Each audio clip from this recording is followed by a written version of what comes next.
Meu nome é Rafael Rodrigues, sou jornalista, sommelier, mestre em estilos e jurado de concursos cervejeiros. Criei o All Beers em 2009 e desde então já fomos eleitos por diversas vezes a melhor mídia de cervejas do Brasil. Agora eu convido vocês para conhecerem comigo os melhores bares, taprooms, brewpubs e cervejarias. Bem-vindos ao All Beers pelo mundo.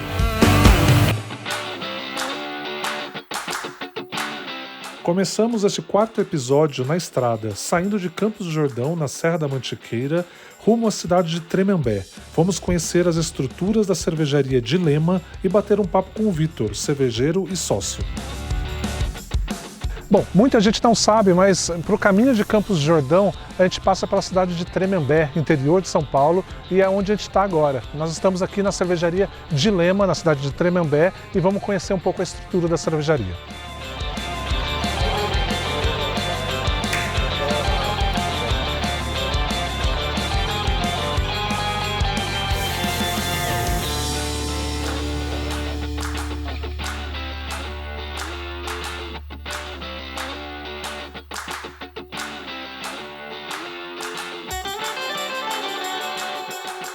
Bom, eu estou aqui com o Vitor, que é sócio e cervejeiro da Dilema, e eu queria conversar um pouco com você, Vitor, entender, para começar esse papo, como surgiu a ideia de criar uma cervejaria, de onde veio tudo isso?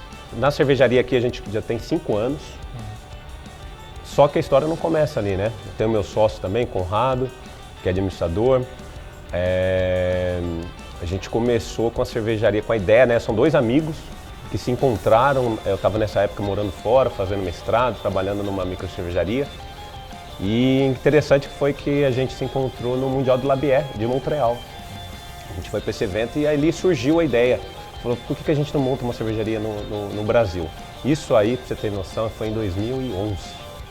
E aí a gente começou a trabalhar com homebrew, trabalhando em casa, vendendo cervejinha para os amigos. Até em 2016, 2017 a gente começou a construção aqui do galpão. E aí foi onde surgiu mesmo a Dilema. E o nome Dilema vem de onde? O nome Dilema foi interessante, porque como eu estava muito apegado ao Canadá na época, a gente tinha outro nome, era Mont Royal, que vem de Montreal, que é uma montanha lá, que dá origem ao nome da cidade. Só que com o tempo, né, isso aí 2012, 2013, 2014, eu falei, Conrado, esse nome tá muito careta pra gente. E a gente já tendo mais a gente é amigo de infância e tal, e muito aberto um com o outro, a gente falou, cara, acho que a gente tem que mudar esse nome. E não conseguia achar nome nenhum. Foi então quando a gente falou, cara, a gente toda hora é um dilema. Aí clicou, toda hora é um dilema, e falou, não, é isso, vai ser esse nome, aí a gente gostou pra caramba e tal, aí isso aí foi em 2017. Tá? Bacana. Bom, você falou da cervejaria.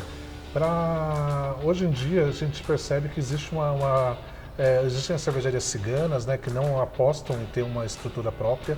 Como foi vocês era a ideia de vocês já ter uma estrutura própria, e como foi realizar tudo e tornar isso realidade? Interessante, porque eu não sabia vender. Você tem um negócio, você tem que primeiro, eu não tinha noção nenhuma. Você tem que aprender a vender, você tem que aprender a falar do seu produto e tudo mais. Então eu sou um cara do back office, né? Sou totalmente técnico. Trabalhava com engenharia, com consultoria, e até surgiu essa conversa, será que vale a pena, né? Isso aí em 2012, quando a gente começou na Copa do Mundo, até a gente comprou uma Kombi, e falou assim, a gente tem que testar nosso produto lá em São Paulo. A gente estava morando em São Paulo, eu estava morando em São Paulo, o Conrado continua lá.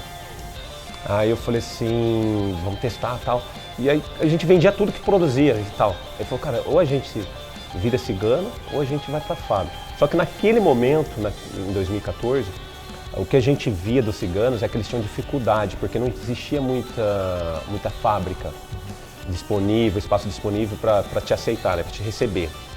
E a gente falou assim, e se um dia a gente tiver uma demanda e a gente não conseguir suprir porque fecharam a porta da gente? E eu totalmente falei, não, eu quero a fábrica, porque engenheiro químico, eu queria montar, construir os equipamentos e tal, construir a fábrica do zero, surgiu daqui. Então, fomos para esse caminho.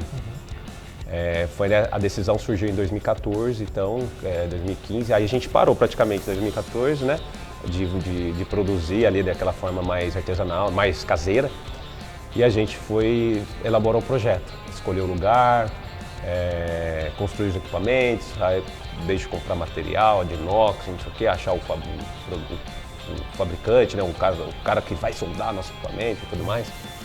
Então, aí levaram esses mais 2 anos, tá? E em 2017 foi mais ou menos um ano que eu saí da minha empresa e a gente já tinha o galpão pronto, montando os equipamentos, fazendo as instalações. Foi quando aí pedi conta do meu antigo emprego e comecei essa nova história aqui com a Dilema e com a Conrado. Que legal, que legal. Bom, eu tô tomando aqui uma Smooth Sour. Você quer falar um pouco sobre ela? Essa cerveja, espero que você tenha gostado. Saúde. Saúde. Olha a cor disso. Tá muito legal. Essa Smooth Sour, eu tive recentemente no Canadá. E, inclusive foi até lá tem muito, a cervejaria que a gente fez uma colaborativa e eles têm esse produto lá é uma Smooth Sour mais goose, com sal, uma adição um pouquinho de sal para realçar bem o sabor. Essa é a primeira que a gente faz aqui na fábrica, a gente está fazendo, obrigado. Ela vai cereja, a gente compramos importando a cereja chilena, bastante framboesa e amora, e um pouquinho de manga só para realçar. A gente adicionou também uma quantidade de lactose e o sal. E sal do Himalaia. Então, na verdade, isso aí foi a exposição que eu tive lá fora, eu estava vendo que estava acontecendo isso, tem bastante sour, Smooth Sour, mas também o pessoal adicionando um pouquinho de sal para realçar os sabores e ficou bem interessante. Eu falei, vamos testar essa aí agora. Foi a primeira receita, a gente já tem feito uma linha de sours, né, que é a Bliss. Mas de smoothie acho que já é a terceira nossa. Legal. E sour caiu no gosto do brasileiro, né? Caiu, né? Porque a gente é um país tropical, com frutas maravilhosas, você tem frutos tropicais, que a gente trabalha com lúpulo e tudo mais, mas a gente sabe que a nossa casa ainda é frutas. E tem caído, a gente tem feito bastante, acho que é uma das cervejas que a gente mais produz hoje, né, com rotatividade, é a sour. Tá? Eu acho que o baixo teor alcoólico também ajuda muito a drinkability dela, né? Ajuda, ela desce fácil, essa daqui eu né? não sei quanto teor alcoólico tem. Ela está com quase 7, a gente trabalha, como ocorre uma diluição com uma fruta e tem uma quantidade grande, a gente trabalha com uma base bem alcoólica. Tá. Aí depois ela vai sofrer uma diluição por conta da fruta, né? Mas as sours, no geral, elas têm entre 5% e 7%, não vai passar disso. O que acho que facilita as pessoas também a gostarem e tomarem mais. Isso, é assim mesmo. Você falou de colaborativas. Como funciona isso para vocês? Que a gente entende que os rótulos colaborativos é uma maneira muito bacana de disseminar a cerveja para 2 públicos diferentes, ou de quantas cervejarias estiverem envolvidas. E vocês fizeram colaborativas internacionais, né? Queria que você falasse um pouco sobre isso. Então, a gente constantemente está voltando para lá, para o Canadá, para visitar a família e tal. Numa dessas visitas eu conheci a cervejaria Sir John, na Serry, fica próximo de Montreal. Rapidamente clicou, né? A gente ficou amigos e tal, isso aí já tem 2 anos. E com a gente tá, esse ano a gente fez 5 anos, em junho. Eu entrei em contato com eles, a gente sempre mantém contato e tal, eles também fizeram 5 anos.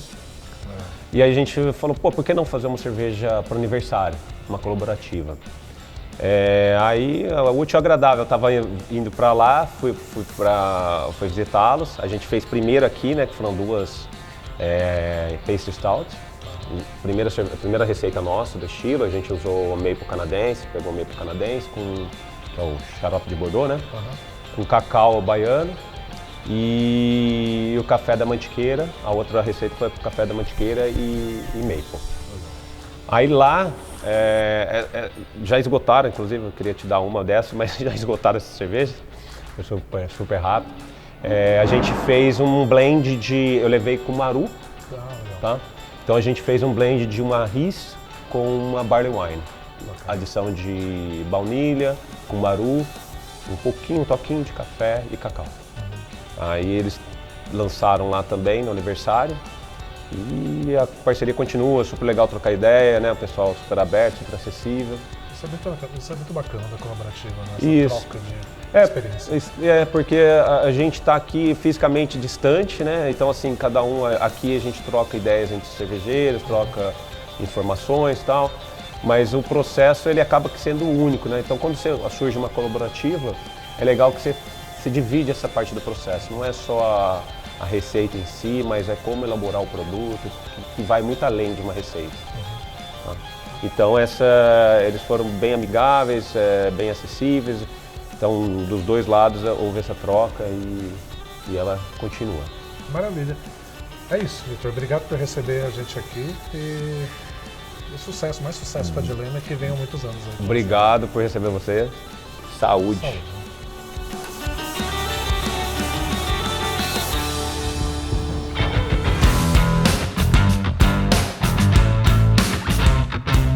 Voltando para a capital paulista, fomos visitar o Empório Alto dos Pinheiros, também conhecido como EAP, local obrigatório para qualquer amante de cerveja artesanal.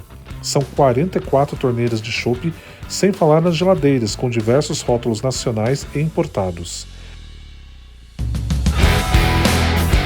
Aproveitamos nossa visita para conversar com o Paulo Almeida, proprietário do EAP, sobre o nosso mercado cervejeiro.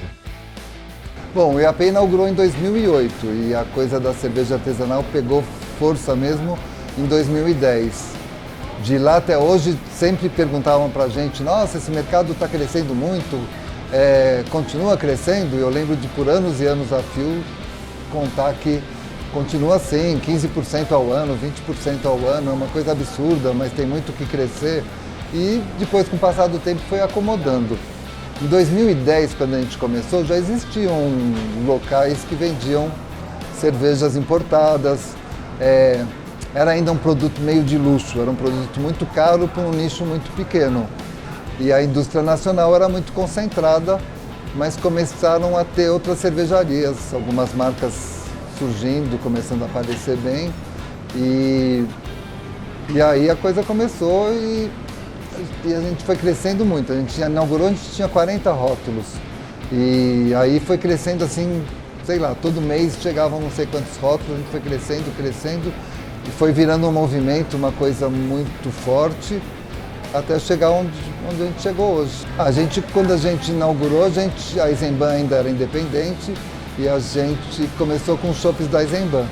A gente tinha algumas marcas importadas que já estavam no Brasil bem consolidadas. E a Eisenbahn, a gente tinha todos os rótulos deles e 2 chopps deles. Aí eles foram adquiridos, passou um tempinho, a gente resolveu trocar a marca do chopp.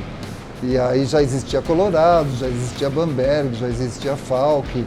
A gente fez algumas escolhas e acabou fechando com a Bamberg. 2 torneiras, passamos para 4, passamos para 6, passamos para 10. Aí foram entrando outras marcas, a Vals começou a ter chopp também em São Paulo. E aí começamos a colocar alguns chopps importados, foi para 33 torneiras e aí foi até chegar nas 44 torneiras. Foi tudo muito aos poucos, né? Então, e tendo demanda para isso, a gente ia crescendo. O número de rótulos também. Começaram a aparecer cervejarias ciganas, marcas no Brasil inteiro e começou aquela coisa que a gente chamava de movimento da cerveja artesanal. Mas era muito diferente de hoje porque você trazia um amigo para beber cerveja artesanal, você tinha meio que dar uma aula para ele, contar um monte de coisa, contar da concentração de cervejaria nos Estados Unidos, o que aconteceu a partir de 1980, o que o Michael Jackson descobriu na Bélgica, na Inglaterra, as escolas. E aí a pessoa ia aceitando experimentar coisa diferente e pagar um preço mais caro do que ele pagava na mainstream. E isso foi indo durante muito tempo, até hoje parecer meio engraçado contar uma história dessa, né? Teve uma época que as pessoas começaram. Bom, depois você corta se não puder. Foi no restaurante América que começou a ter a Erdinger em copo Weizen.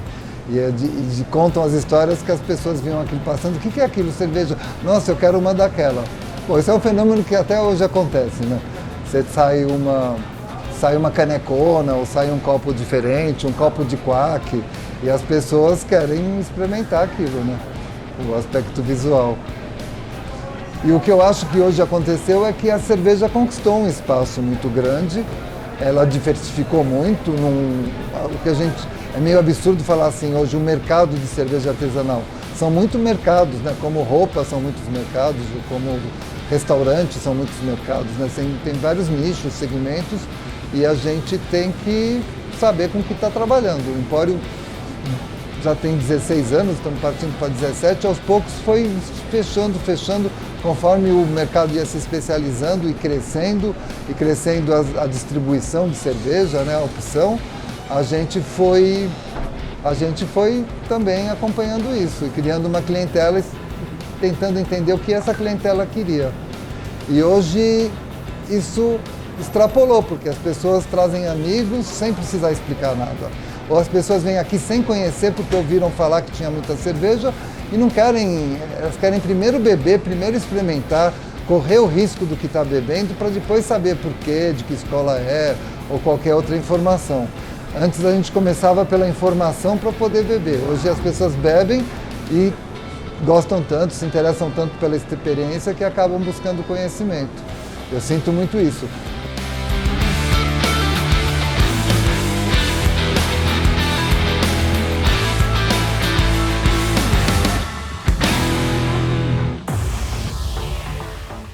Ainda em São Paulo, fomos até o bairro da Moca, conhecer as estruturas da cervejaria Dogma. Lá, aproveitei para conversar com os sócios Bruno, Leonardo e Luciano.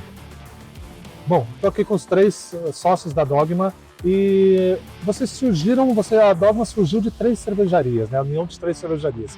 Eu queria saber como que isso realmente aconteceu e até chegar na Dogma como uma cervejaria única. Isso, em 2014, né, que foi quando a gente lançou a nossa primeira cerveja, a gente trabalhava 3 marcas. Então, a Noturna, que era a minha marca, do Léo o Massati, do Bruno o Sérgio de Três Pontas. E aí, após quase um ano de operação, mais ou menos em 2015, a gente viu que a gente já estava competindo entre nós mesmos. Então, a gente já tinha 2 American IPAs, uma em cada marca, ia lançar uma terceira. Aí a gente tomou a decisão de juntar, acabar com essas 3 marcas e criar uma marca nova, né? E aí veio a Dogma em 2015. Desde 2015, quando a Dogma surgiu, teve uma evolução gigante da marca até as franquias. Queria saber como que isso tudo aconteceu. Acho que a empresa, né, todas as empresas, elas têm que ser financeiramente sustentáveis, né? Então, como a gente começou como cigano, nosso custo fixo era muito baixo, né? Então a gente conseguiu trabalhar o mercado, crescer na distribuição. Só que o nosso sonho sempre foi ter uma fábrica, só que a fábrica é um investimento muito alto e você tem que ter um volume maior de produção. Então a ideia da franquia veio junto com a criação da fábrica, porque assim, no mesmo momento que a gente cria uma oferta de produto ao mercado, a gente cria a nossa própria demanda, né? Então a gente pode crescer isso junto, né? Então foi um trabalho que teve realmente que crescer por necessidade, né? Pelo que a gente queria, né? E a franquia é muito bom porque a gente leva o cliente para ver toda a experiência que a gente tem na Dogma, né? Então assim, lá a gente tem 15, 20 torneiras cada loja, sempre tem variedade, né? Então a gente consegue trabalhar realmente cervejas exclusivas e apresentar das melhores formas possíveis e conversar com o cliente, falar tudo que a gente gostaria de falar, estando a gente, né? Como se nós estivéssemos em todas as lojas. Acho que a gente criou a empresa tentando atingir um mercado que a gente não via sendo explorado. Era o mercado de cervejas não vou falar de altíssima qualidade, porque o mercado já tinha muita cerveja de qualidade, mas com muita intensidade. O mercado ainda era muito pautado por estilos mais clássicos e tal, então a gente via poucas cervejarias explorando esse mercado de IPAs muito lupuladas, mais intensas, ou de estilos mais intensos como Imperial Stout, mais alcoólicos, né? Que é o estilo que é predominante assim, no interesse, eu acho que dos beer geeks e do público high-end, aí, né? Chamar assim. Então, a gente criou a empresa pensando nisso, em atingir esse público que era um nicho de mercado que a gente via ali um pouco vazio ainda, né? Com pouca gente explorando, que é uma coisa que hoje, por exemplo, a gente é difícil de imaginar, né? Com a evolução que o mercado teve, dificilmente você olha para o mercado hoje e fala, não, vou fazer uma coisa que ninguém está fazendo, porque tem cervejaria explorando quase todos os nichos aí no mercado.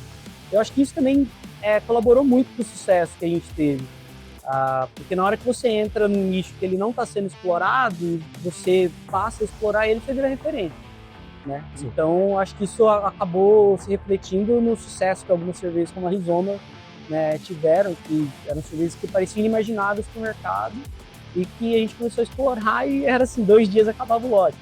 né? Então, acho que sim, foi nosso foco desde o início, foi explorar esse mercado, sim.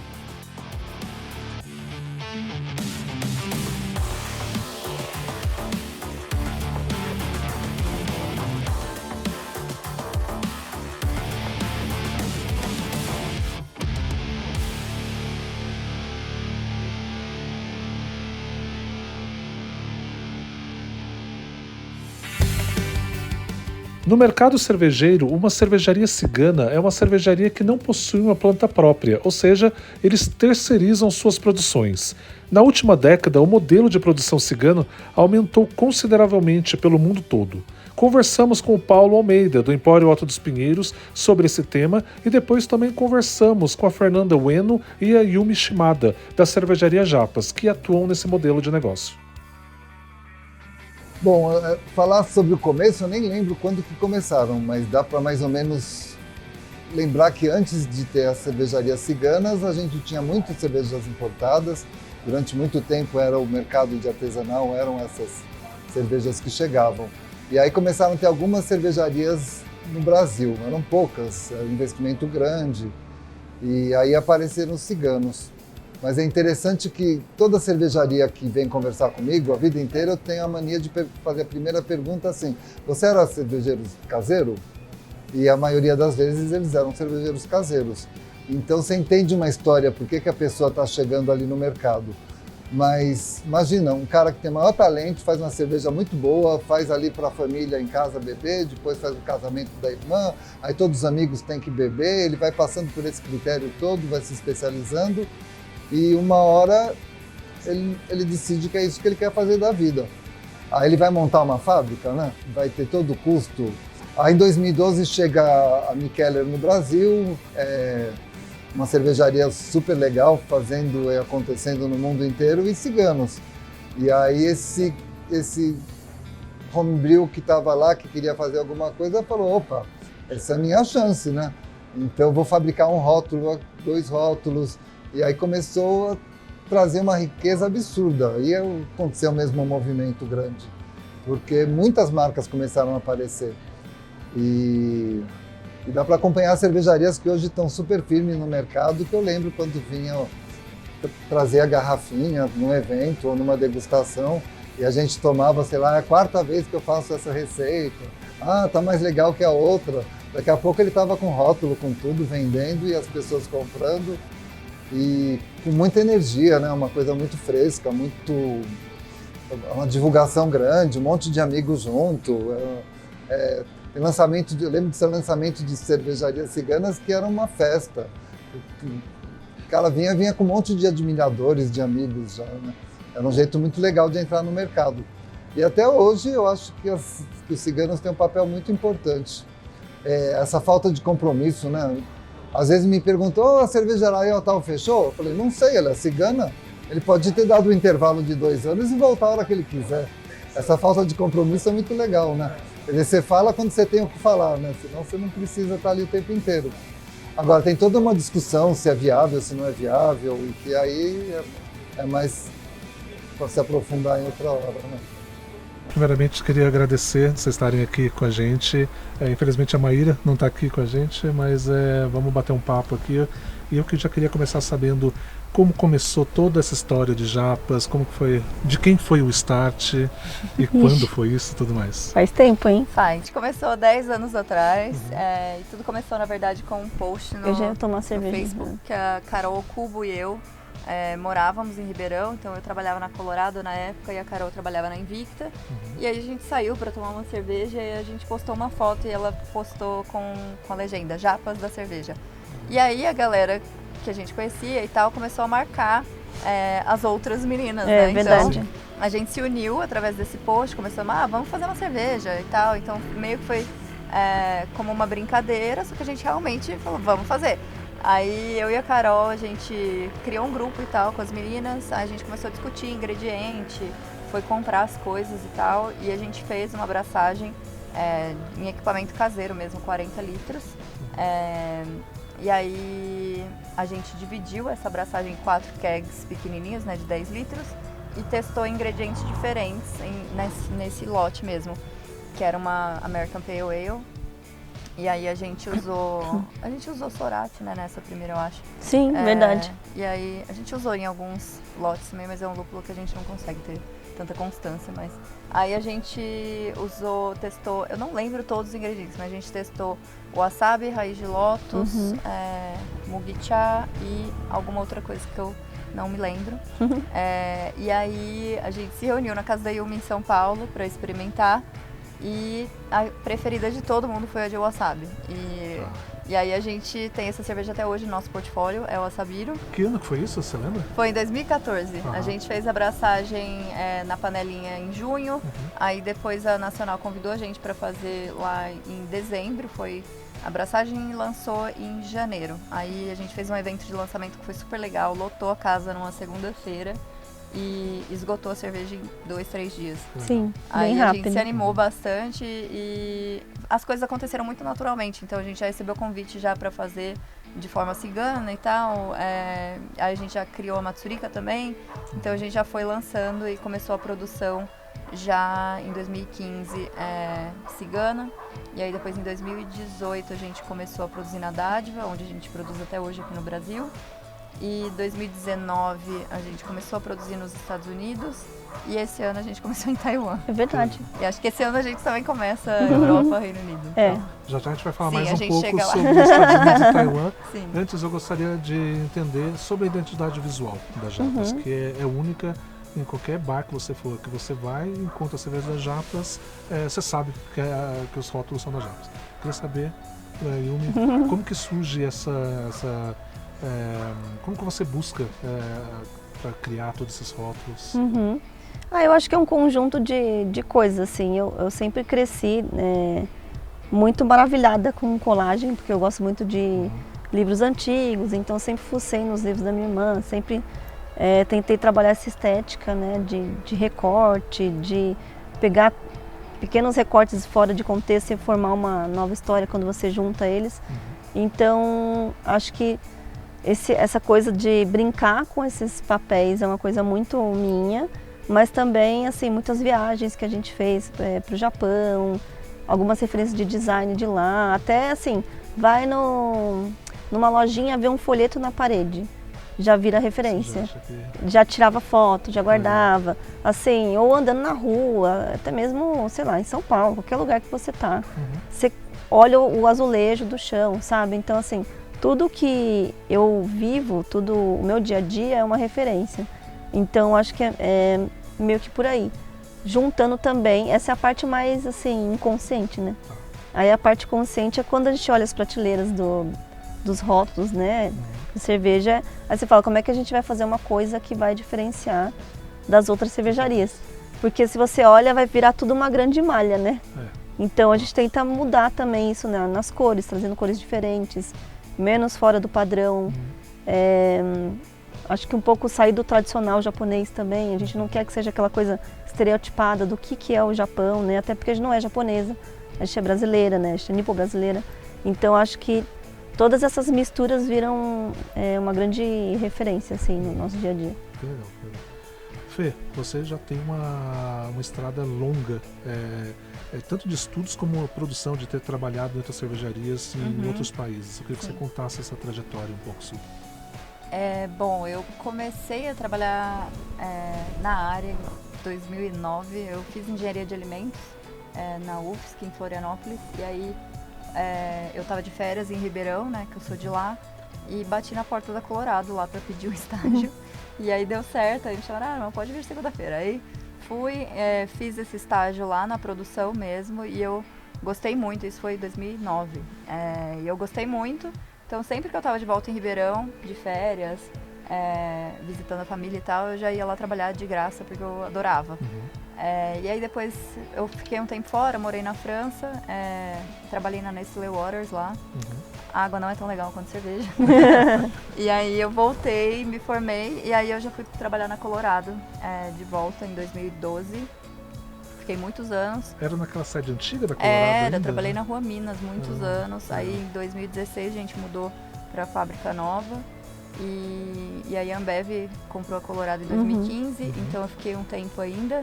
Depois eu comecei a fazer projetos para outras cervejarias, então eu fiquei trabalhando muito com inovações, então eu fui primeiro para a Bogotá Beer Company dar uma renovada no portfólio, ajudar o pessoal a fazer umas receitas novas, testar ingredientes locais, que é muito o que eu fazia na Colorado também, então comecei a fazer para outros lugares.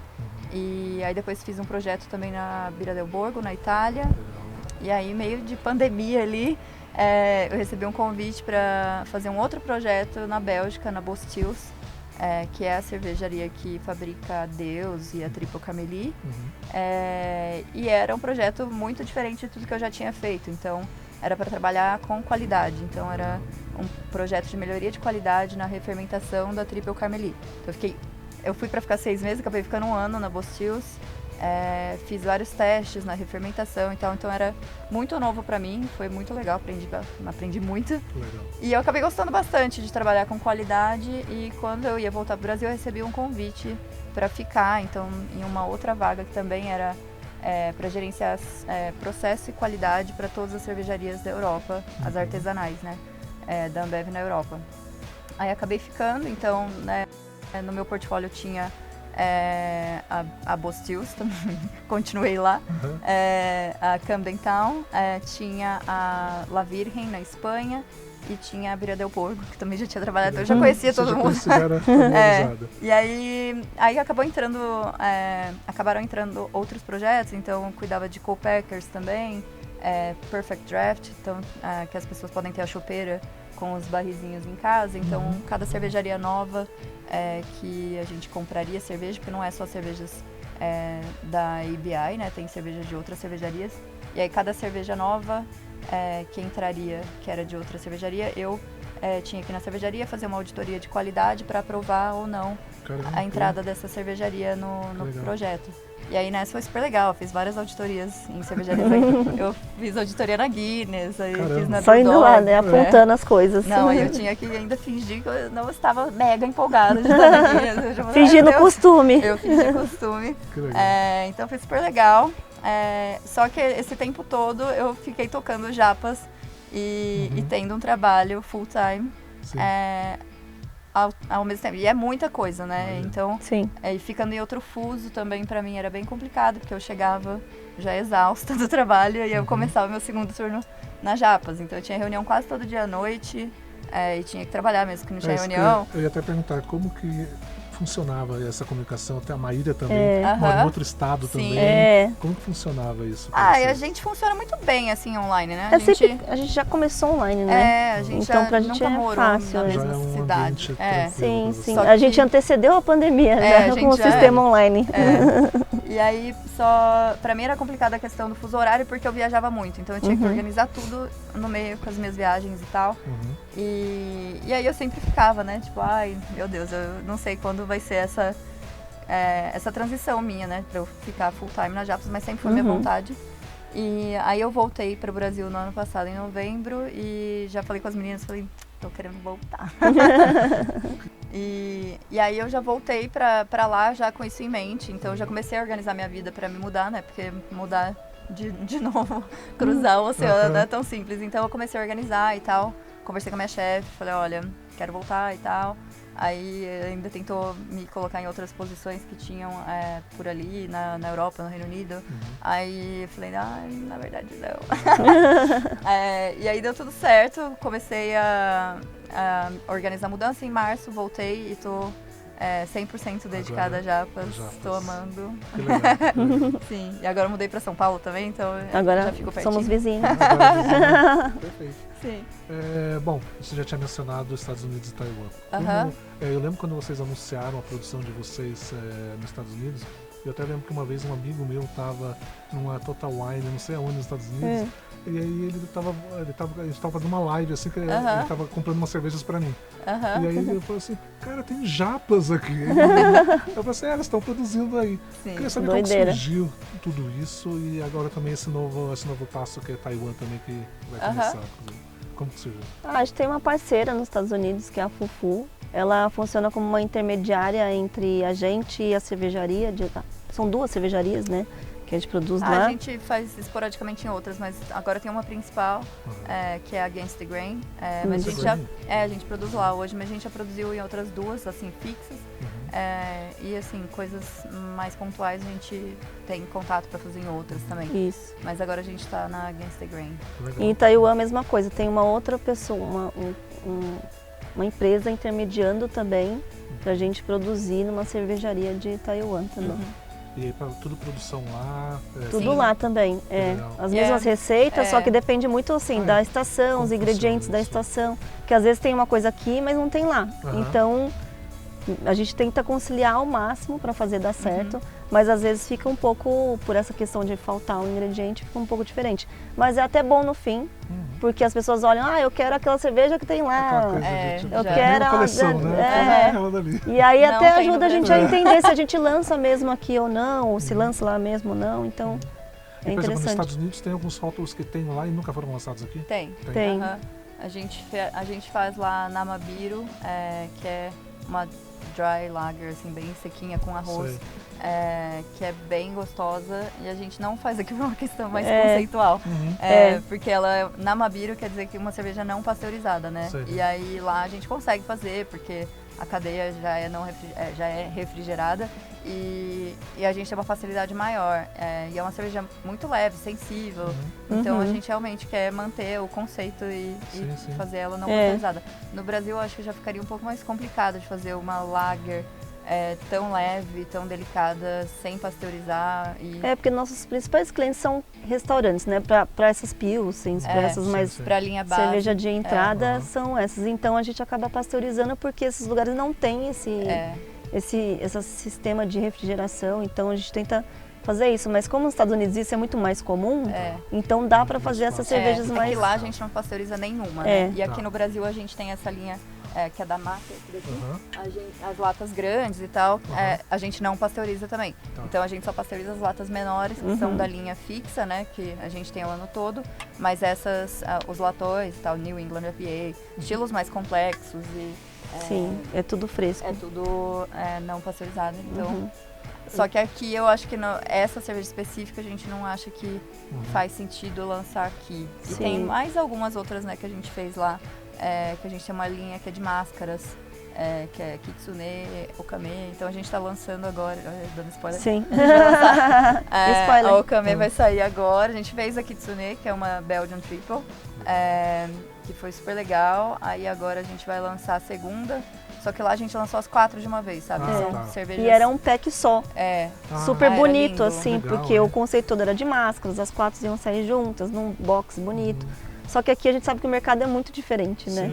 A gente não tem o hábito de 4-pack, 6-pack. Não, e era só cerveja porrada, sabe? Então, é só estilo com graduação alcoólica muito alta, estilos bem complexos. Então tem uma Russian Imperial Stout, uma Triple IPA, a Belgian Triple e a Okame é uma Wheat Wine, que é essa que a gente vai lançar agora. Todas teor alcoólico, todas. Bem pro alto. Sim.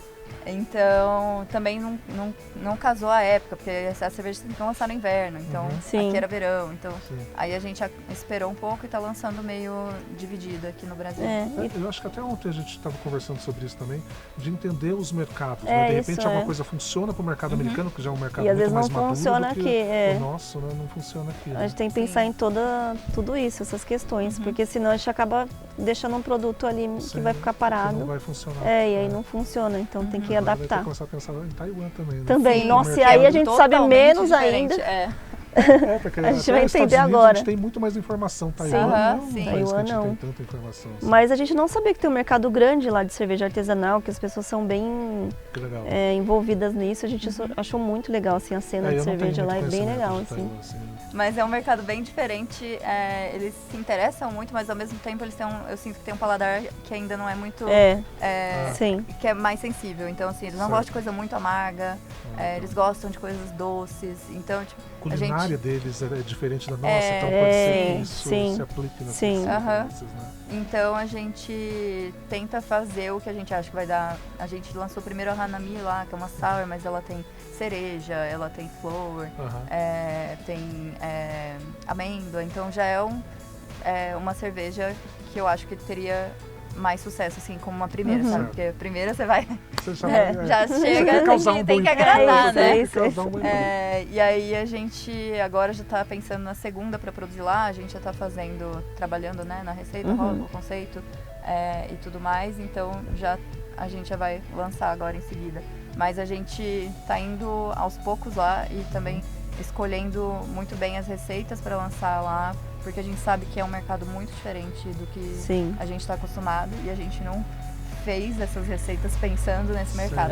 Então essa próxima que a gente vai fazer já é uma receita que vai ser lançada lá, que é uma collab até, então a gente vai lançar primeiro lá, depois até rola fazer aqui e tal, mas a gente vai começar por lá. Sim. É um desafio, mas é um desafio gostoso, né? Sim. Super legal. Conhecer outros mercados. Sim, é um conhecimento novo. Bom, maravilha, gente. Obrigado, adorei. Obrigada, a gente que agradece. E é isso. No quarto e último episódio do All Beers pelo Mundo, aprendemos que tempo é algo necessário e importante para a consolidação de uma marca.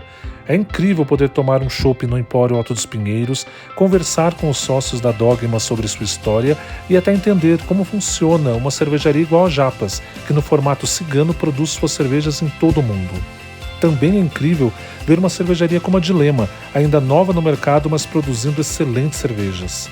Penso que o futuro do nosso mercado cervejeiro é muito promissor e mal posso esperar pelos próximos capítulos dessa história, com novas entrevistas, bares e cervejarias. Encontro com vocês em breve, na segunda temporada do All Beers pelo Mundo. Tchau! Aproveita e já começa a seguir o perfil do All Beers no Instagram para ficar por dentro dos próximos episódios dessa temporada e também de tudo o que acontece no mercado cervejeiro, como festivais, festas e lançamentos.